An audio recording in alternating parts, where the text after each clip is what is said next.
I'm Ben with the BTC Sessions, and this is your bullish bit brought to you by BitcoinWell.com, the simplest and quickest way to buy Bitcoin in the US or Canada and get it directly into your own self-custody. Check them out today at the links down below.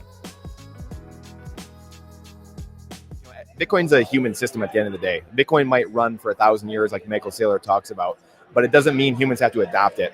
And I think that's why education is so incredibly important. You know, it could run on its own, just keep going and it's doing, but if humans aren't using it, it doesn't matter. And I think that's why for all of us here as content creators, for many people in the chat that are creators, people talking about it, you know, like Rusty in the chat, you know, people making art about it, every person counts exponentially towards this minimizing of the collateral damage, this bridge, this crossing of the chasm we need to get to from fiat to Bitcoin, or off the fiat debt-based legacy monetary Titanic onto the Bitcoin life raft. You have to make that transition as smooth as possible, get people on those lifeboats, and stop worrying about rearranging of the deck chairs. And, you know, what is Powell saying? And what are rates going to be? And, you know, all that, as Booth says, just gives credence to the old system. So put the energy into the new system.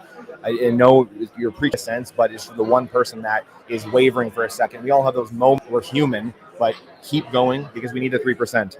And it's a human system. We need the humans. We need the education because we have to cross this bridge somehow, some way, and make it as painless as humanly possible. So the Revolutionary War in America was roughly fought with 3% of the people, or at least the beginning was started with 3% of the people. And as Bitcoiners, we can see that obviously where we're in the sea of fiat, we're in the sea of crypto and altcoins. We can just see like, why is there so few of us, right? And that's why where the education comes in. We only need a couple percent of people. We don't need many people.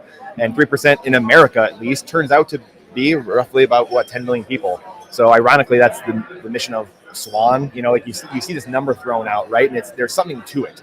And it's I don't know if it's a human number, it's something within humans or whatever it is. But it's 3%. We don't need many people. We just need to change sentiment. We need to educate people. As Breitbart said, you know, politics is downstream from culture. And you could say, you know, human psychology is downstream from culture. So we need to be those agents of change in order to force society the way we want to go. Because again, most people are asleep, they're sedating on whatever, drugs, pills, sex, rock and roll. I mean, whatever it is, they're going to be led by the 3%, the people that are the loudest and intransigent minority. We need to go this way, the leaders of society. So that's the 3%. Comes from that, the Revolutionary War, and pushing society that way. And then what do you know? People start hopping on after that. And I think it was upwards of 30-40% of people were like, oh yeah, I'm for it. Let's go. Once we start winning. So we have to be the ones that push through to get to that point though.